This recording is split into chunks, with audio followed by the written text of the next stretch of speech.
Hello and welcome to the 4th episode of Auntie M. You're here with me, Auntie M, and me, Auntie P. Hi P, how you doing?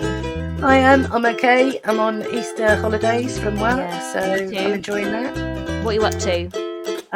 Not a lot. Tried to give up smoking, failed. Oh, babes. But, I mean, do you try? You're trying? Yes, and I'm going to try again this afternoon. So, everybody root for me. Yeah, we're rooting. You can do it, P. I know you're so desperate to do it. Yeah. And I think we definitely need to talk more about addictions at some point. Yes. It's hard. We've all got something. And I think you're doing, you're going to do it because you want to do it. Thanks, Em. Yeah. And I will. You're right. It's my 41st birthday present to myself. Exactly. How times have changed. From toys to I want cake to I just want to give up smoking. Yeah, that's all I want. But yeah, no, I'm same as you. I'm on Easter break. I went to Chessington. Bit mad. Managed to pee myself on most of the rides. Just because I'm screaming. When you're putting that much velocity on your body, Fantastic. It's got to sort of come out somewhere. And you got some kind of norovirus from the flume ride, I hear. Yeah, I did. Oh, I was really ill when I got back. It could have been something I picked up from some awful person in the park. Could have been my dog licking inside my mouth in excitement when I got home. So either or. Oh my God. Okay. Oh, he is a licky fellow. He is a licky fellow. Right. But you're all right now. I'm all right. So don't worry, everybody.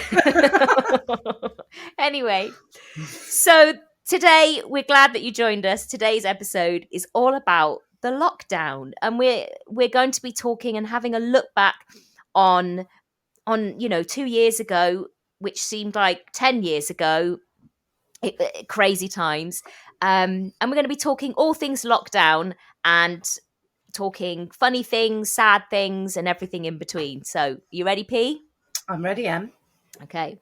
So, we're going to start off with a quiz, right? Because we love a quiz. We love a quiz, and we'll be sharing this on our social media. So, have a go. So, P, are you ready to answer these questions? I'm ready. Right, here we go. Right, it's going to open now. Right, so this is a BuzzFeed one. Obviously, I think, you can get paid to make BuzzFeed quizzes.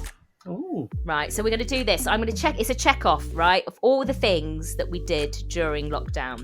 Right. Did you make whipped coffee? No, and I don't know what it is. No, apparently it started using TikTok. No. That's my fear of China that we talked about last week. Yeah. Right, so no TikTok.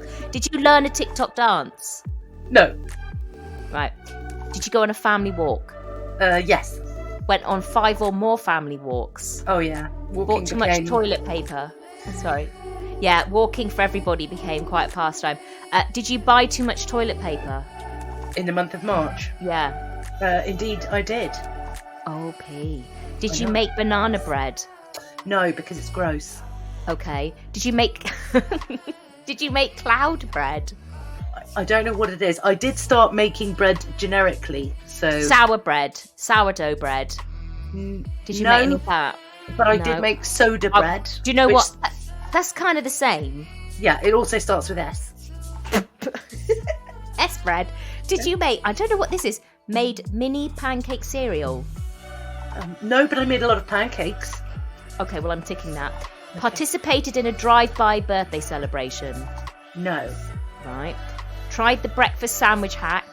Don't know what that is. No. Started a workout routine? Maybe for like one day. That still counts. Okay.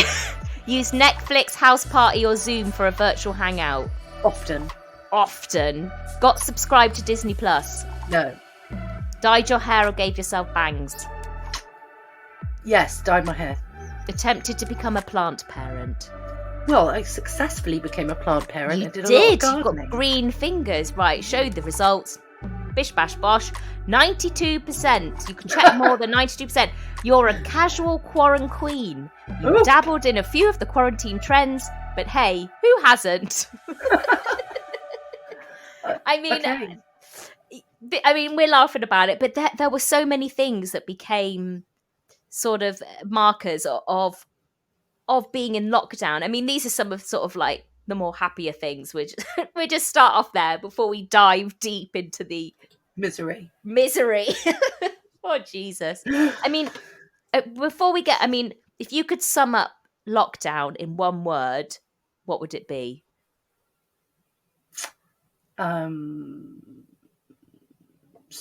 Slowness.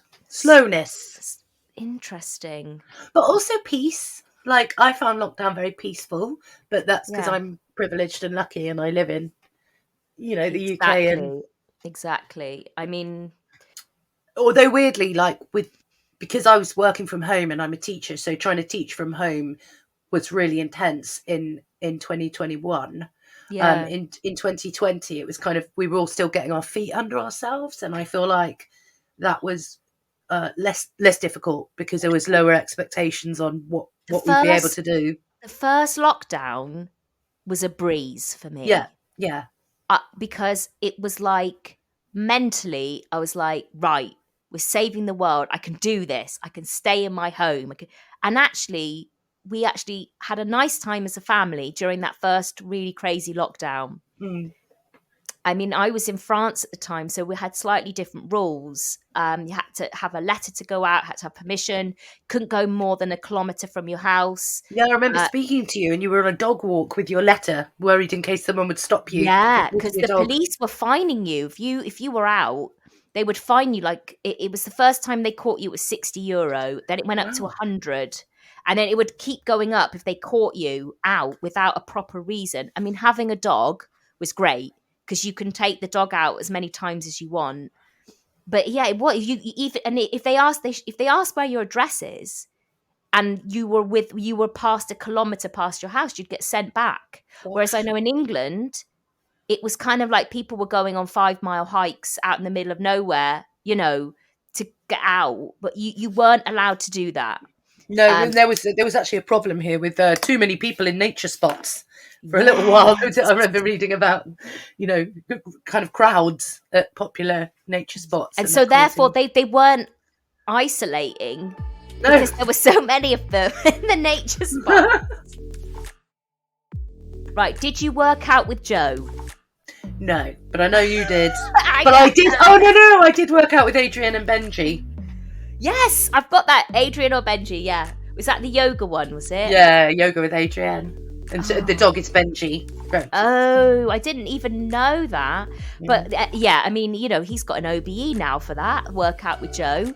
Oh, he was amazing. He may have an annoying voice, but he's a national hero. He is a hero. And do you know what? I love his enthusiasm. You can't fault him. Poor old Joe. 2 weeks in a row, Joe bashing. Is that going to become a regular feature called Joe bashing? I bring the poor man down. Right. Turning a spare room, garden cupboard into a low-rent gym. I got lots of equipment, but it's all in a corner. Is it dusty? Yes, very. I read a book about habits. Yeah, I read the habit book. Anyway, he was talking about habit stacking and how if you put the things like near where you do other routines, then you'll use them. So I put them near where I, walk out of my bedroom door in the morning to brush my teeth, but it didn't work. They're just sitting there dusty. I've got dumbbells, yoga mats, 10 years stretch bands. Needing so much more than dusting. Yeah. Exercise, a chance to use our skills. They're crying. I did do some workouts. I managed to get Dom to do a few workouts. I don't think I turned any space into a gym, though. I think I went out on my balcony, was about as much as I could do with that one. Number 5 is forgetting to brush your teeth until tea time. Not gonna lie, yes. Really? I don't... I sometimes forget to brush my teeth, but I don't think that was a thing I noticed. Or hair brushing. I don't have very long hair. I know my daughter got quite a dreadlock in the back of her hair. Now this one I know we both did pub quizzing in a far too large a conference call. Well, just pub quizzing, Zoom Oh, quizzes. oh my God, yeah. We actually had a good thing going where we were making up our own Zoom quizzes. We were, Yeah. and Remember they. that tango? Oh my God! Now, it was whose prize? Was it my prize? It Whose was your prize? prize. It was Yeah, you and because Dom's basically, prize. we Oh, did these quizzes for each other, and we had prizes. And I think one of them was to get Purdy's partner to do a Argentinian tango for us, which can I just say was marvelous. he did it And with a stuffed pig. he did, and it was amazing. I've never seen him move like that. Maybe never again. But the other one was I got Cameo was another thing that came out because you had all these celebrities that had nothing to do, and so no way of making their own money, and Cameo came along, which is the app where you can record a personalized message. But it wasn't just like crappy like lookalikes, it was like big celebrities. And I got the guy that was Hercules, who Oh, is yes. he's quite a controversial character. Do you remember he started talking about himself? Uh, It was like, hey, Purdy, you won the prize. But I've been in 51 movies. We were like, yeah, shut up, Kevin. just He's just talking about himself. I'm trying to find him. Oh no, that's. I also got a lovely one from Carl, Dr. Carl from Neighbours, which is Oh rather excellent. yeah. I mean, this is the thing. It was, I mean, for a lot of celebrity, I mean, this didn't exist before lockdown, but now it's a thing. It's like a way for them to make money, Yeah. YouTubers, your favorite stars on TV, all of that stuff going on. So anyway, yeah, so talking about the Oh, Zoom, is this a really funny tweet here saying my boss turned herself into a potato on our Microsoft no, I Teams remember meeting? this one. And do you remember do you remember the one of the guy, the judge, and the one of the lawyers or somebody, the The whoever was lawyer. on It trial was a lawyer. turned himself into a kitten. I mean, Oh. some of the videos of like Zoom meetings, the church one where they're all falling out with each other. It's just brilliant. Oh Uh, yes, the. Oh, what were they called? I like the can't remember. conference calls, and so this is the thing. These things were keeping us going, but it was a whole new world, wasn't it? Oh, of course, the most famous of all, the BBC one where the guy's talking about, is it South Korea or something, and is on the BBC, and his daughter walks in with the baby in the walker. Don't tell me Uh, you haven't seen it. don't remember. Right. But the parish council, Handforth Parish Council Zoom meeting, was the hilarious one with Jackie Weaver bossing everyone about, Yeah. Oh, it was brilliant. and I that was mean, these. February 2021. Okay, so that so it was a bit later on, but the guy, the BBC guy with the little girl coming in, that is a classic. If you haven't seen it, we're gonna put it up on our social media for you to see. I think it's probably my favorite lockdown memory. It was just anything just to kind of keep you going, because I think, as we'll talk about in a bit, the mental health aspects of it were sort of an undercurrent. But Yeah, anyway, and I uh, actually watched a show the other day on Netflix called Time Explained. If you want to watch that, it's rather good. It's just like a Netflix documentary, but they actually did a okay, study about in how when you don't have social stimulation, time goes slower. So yeah, one lady, a doctor, did a study. It's a bit Dr. Google. Sorry, I'm jumping ahead to Dr. Google. Um, a can't jump a ahead, woman buddy. called Ruth S. Ogden did a study about the passage of time during lockdown, and because she found that her life time started to go really slowly, even though there's 24 hours in a day, and apparently, like social Yeah. interaction helps us manage the passage of time. And she did a big study, and actually, people with less. So over 80% of participants experienced distortion to the passage of time during lockdown in comparison with normal. The passage of time during the day was predicted by age, stress, task load, and satisfaction. A slowing of the passage of time is associated with increasing age, increasing stress, a reduced task load, and reduced satisfaction with current levels of social interaction. So I think that our kind of online social interaction. I mean, my sister did this amazing thing with online discos, which was brilliant. And she even sent me a disco ball, and we literally had discos in our kitchen, and she was the DJ. But we were, she was in Serbia, I was here. And those things like helped balance out that lack of social interaction and that slowing of time and that awful drag of lockdown. If you experienced slow time during the UK COVID-19 lockdown, do write in and let us know on social media. We're on. Yeah. We are on Instagram, Facebook, Twitter at RTM Podcast. You can email us at rtmpodcast@gmail.com, or you could just shout really loudly. We'll hear you. We might hear you.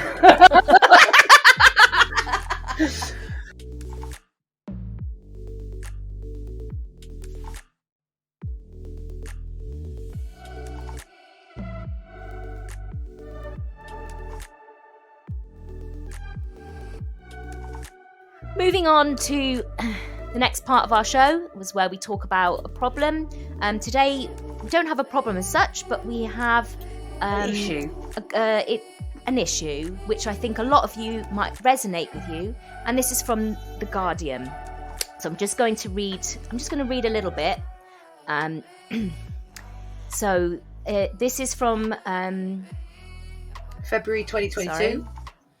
Thank you very much. Welcome. Right, so this is from The Guardian. I don't want to die. The shielders who fear the end of COVID restrictions. Thousands of vulnerable people say they face permanent house arrest as others abandon masks and social distancing.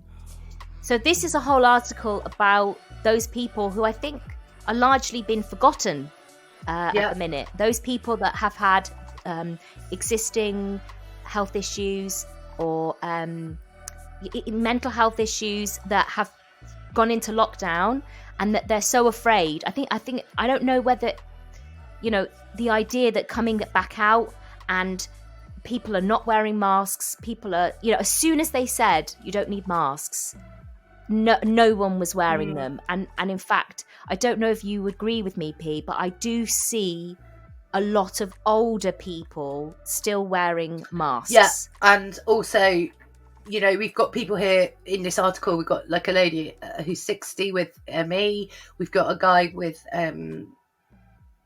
I've forgotten the name of it. Sorry. Yes, older people, and people who are vulnerable are just kind of being ignored. And the more society opens up, there's a nice quote here, the more society opens up, the more my world shrinks. Yeah, because it's the fear, isn't it? It's the fear, and there's two extreme ends. You've got people on one end who are, shouting and hollering, sort of almost believing that COVID-19 wasn't a real thing. That it wasn't. I think because it wasn't a zombie apocalypse. That's what I think.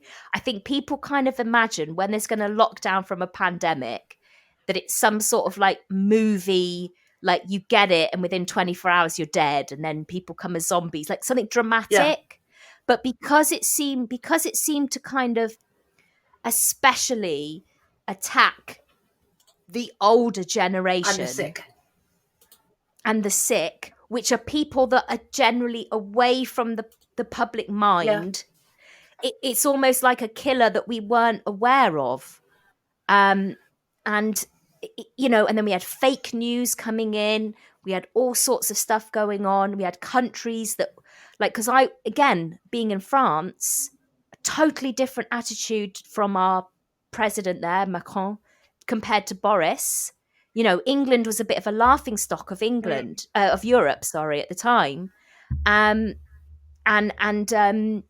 So the way it was framed. And so for these people that are now left worrying about going outside. I mean, I have heard stories of people that are still incredibly afraid to go outside. Yeah, I mean, my mum is 73, and she is, she's bought these really expensive triple layer masks, and she's still going grocery shopping at like 7, 8 p.m. when it's going to be quiet, and she still feels, I think she feels even more so, that quote, the more the world opens up, the more enclosed I am. She's definitely in that bracket where she feels left behind. But I mean, do you feel like your mum is like overreactive to that, or No, I absolutely don't. And she's living in London and like using public transport, like I'm still wearing a mask because I think that's respectful. So if I take the tube or I go right? on a bus, I'm wearing a mask, but most people are not. And it's amazing Yeah, that even in situations where you're in a tight enclosed space with more than 30 other people, everybody's just forgotten. It's like, what happened to the pandemic? The disease is still out there, and then people are just yeah. like, Or do you feel though that there needs to be a sense of that we're living with this now? This is what we've got. Like yeah. we're sort of vaccinated. No, I understand that, Um, and I'm in a really lucky bracket where like I haven't had COVID, but I'm gonna respect people who are vulnerable. Like it just feels really yeah, disrespectful. It's like, yeah, it's just like ignoring a problem and doing what suits you instead of acknowledging, at least in supermarkets and on public transport. I mean, that's not a big ask really for people to wear masks, but very few people are. yeah. I mean, I don't, and I suppose I feel the peer pressure a little bit when I am wearing a mask.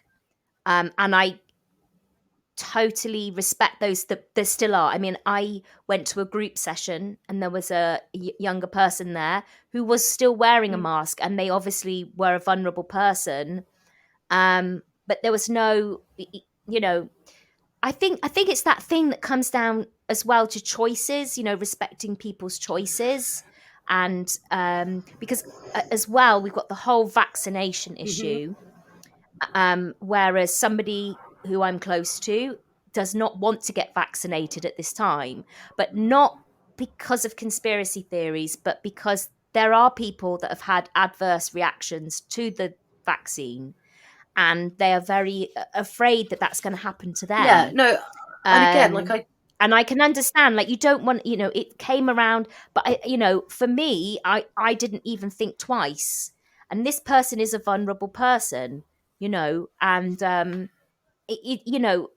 it's that thing of like, you just have to respect people's again, choices. even And when but a lot of people don't respect other people's choices, and yeah, there's no way of enforcing that or even kind of really having a conversation about it. It's really hard to kind of challenge um, when someone is disrespecting. Like I worked with somebody who didn't have a vaccine, young guy, didn't have a vaccine, and didn't wear a mask, like even before the restrictions were lifted on masks, and was working with really vulnerable people. And this guy was telling me about it and like laughing, and I was just kind of, I yeah. was Oh, that, speechless. yeah, I didn't say anything. And then afterwards I was like, oh gosh, I should challenge this because actually that's not okay. To choose not to have the vaccine, but then also to choose not to wear a mask. And but yeah. I mean, that's the thing. That's the thing. You had people that really showed themselves as total arseholes. yeah, Um, whether it's buying too much toilet roll, hoarding hand sanitizer and selling it for 10 times not the wearing a price, mask and or talking loads on the not tube and like spraying droplets all over everyone, that used to drive me nuts. exactly. Yeah. I mean, that's the thing. No, of course, and now it's open. Now it's all open, and these people are still living in fear that if they catch this, I mean, I got COVID. I managed to avoid it, and then I got it only a few weeks ago, and I did really suffer with the Mm. breathing. I mean, I noticed that more. It didn't take me as long as others, but I noticed for at least a week after I tested negative, I was struggling to get around, up and down the road walking my dog. And I thought, oh God, if I hadn't been vaccinated, wonder how much You worse would have been. what that would have been. I mean, you just don't know. But I think what we have to do is just try just to be respectful of people. And I hope that all those people who feel isolated can over time find the confidence, and hopefully things will go back to, I mean, that's the thing. We all want it to go back to normal overnight, but it's not, is it? It's going to, it doesn't clap. It's just going to take time. And soon it will become like a memory. mean, it feels like it was 20 years ago anyway. Do you know what I think? I think coming back to that kind of idea of time that we were talking about, the other thing that they sort of noted in the Netflix Time documentary was that when fewer things happen to us and we're having fewer social interactions, our memory doesn't work in the same way. So time passes slower, but we remember fewer things. And I wonder if part of people forgetting so quickly coming out of lockdown, and part of this lack of consideration for others is that actually our collective memory is weak of that time because of that thing of fewer things happening, and so our memories have kind of lapsed. And I mean we live in a society where minorities are marginalized anyway, and there's massive inequality, and we have to just kind of try and remember it, but the weight of it is also crushing. You know what though, I feel like it happened, and we had all these like epiphany moments, you know, when there was no airplanes in the sky, and when there was no traffic, and the sheep were walking down in the Wales. roads. That was amazing. You know, and we sort of connected with people in a totally different way, and I feel like that's all been forgotten. I hope that somewhere that there was a shift. I really do, but also I feel a bit like, have we just forgotten what we learned or saw about ourselves? And or will there be positive changes moving forward? You know, I mean, so go on. This kind of leads neatly on to the next kind of part or segment, which is the Dr. Google segment official.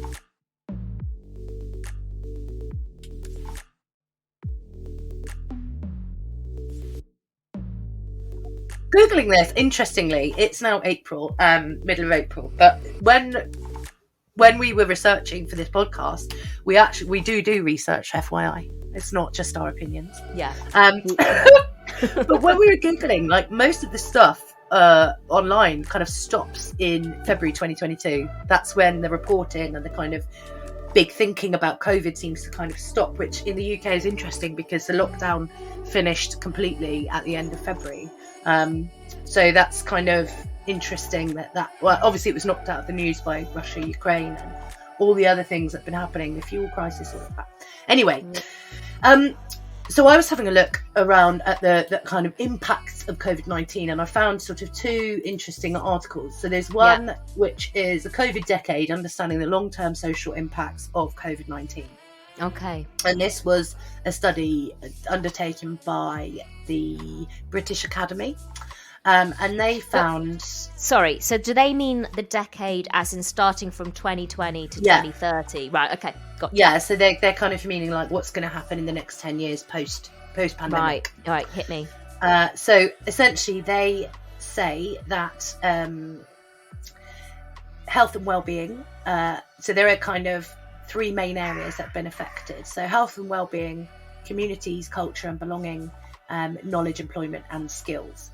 So they're kind of three areas that have really like been raised for society. So just like we're talking about, you know, marginalized people, because as in minority groups, people who are poorly, people who are elderly, not really massively minorities, but, you know, on a graph, they would, you know, there'd be fewer. Yeah. So one of the big themes that they found in this study were the fact that community-led responses that draw on local knowledge and resources and build capacity were really, really important in terms of creating channels between government, community and the public. Communities entered the pandemic with the best infrastructure, were best placed to respond. Basically where there was a really good joined up local governance that supported those minority groups and the people who needed help in the best way. Whereas where they were fractured or where they were poorly in place, then that wasn't good. So basically it's saying like local government and local services are really, really important. Okay. Anyway. Yeah, I mean, I would say probably even for little kids, like socialization and the young, really little kids, when they were supposed to be starting school and play groups and all of that, they, you know, some of them said, you know, what was it? A mum said her little boy was hissing at people or something. Not used to people. Yeah. Because they'd been in lockdown the whole time. But And anyway. also, the impact of mental health. The British Academy study also found like a greater awareness of the importance of mental health, but also an increase in our mental health need across different groups in the population. So Yeah. COVID-19. Oh, I feel, definitely. Mental health has really shot up in conversation, in people's vocabulary, in their understanding. I really think that has really come forward, which is a good thing. Yeah. And also, but then also rising unemployment and change in labour markets. So that's also going to impact on mental health. But the idea is that employment and household income levels have fallen and will likely worsen for the foreseeable future. Oh God. Dun, dun, dun. But then also it comes back can I just point out that, guys, we are actually sad about it, but there comes a point where you just can't process any more sad news. Yeah. So we just have to sing a song and pretend that we're okay. On a last note, P, as a fun thing to do, you told me to go back and look at my phone of my pictures around lockdown. Yeah, so April 2020, April 2021. If you go on your phone and search, you can do this at home, listeners. Right now. Do it now. Have a look, and you will probably see that your phone is full of pictures of things you've cooked, your garden, your children, any pets that you might have, and not much else. And quite also a lot of pets, a hell of a lot of memes that other people sent you. Yeah. There's so many things. Yeah. On your WhatsApp. So, and you'll have fewer because you had fewer things to remember than you would normally have because you're doing fewer memorable things. I think I went off social media more because I was with the kids all day. I had to concentrate on what I was doing. And try and keep them off screens as much as possible. So I was like, I have to be off screens. Yeah. It kind of had that sort of effect. But yeah, I mean, God, it literally is just memes, people with silly hats on from loads of gifs. Pictures of Zooms. Also, when I looked back at my Facebook, I found a poem that I wrote, and I'm going to read it for you now. We want to hear this. Let's go. Right. This was written actually 29th of September 2020, so I must have been in the sort of the second or third lockdown. Right, here we go. Quarantine, a poem. Tea, more fucking tea. I fill my days with telly and needing to pee. You'd think that I'd sleep till midday at least, but I'm up at the crack with a furry-faced beast I need to escape. I'll leave my phone here so Boris can't track me while I'm sneaking a beer. 2020 can fuck off. See you next year. Mind you, Boris probably left his phone so that he can be tracked while sneaking a beer. Right. Don't even start me. Oh my God. Right, and on that note, we're going to leave you and say goodbye. Thanks so much for listening. Lockdown is a massive subject, so we've barely scratched the surface. But if you want to let us know about anything we talked about today, just contact us on any of our social media, Auntie M Podcast. And it's goodbye from me. And goodbye from me. We love you loads. Bye. Bye. Bye.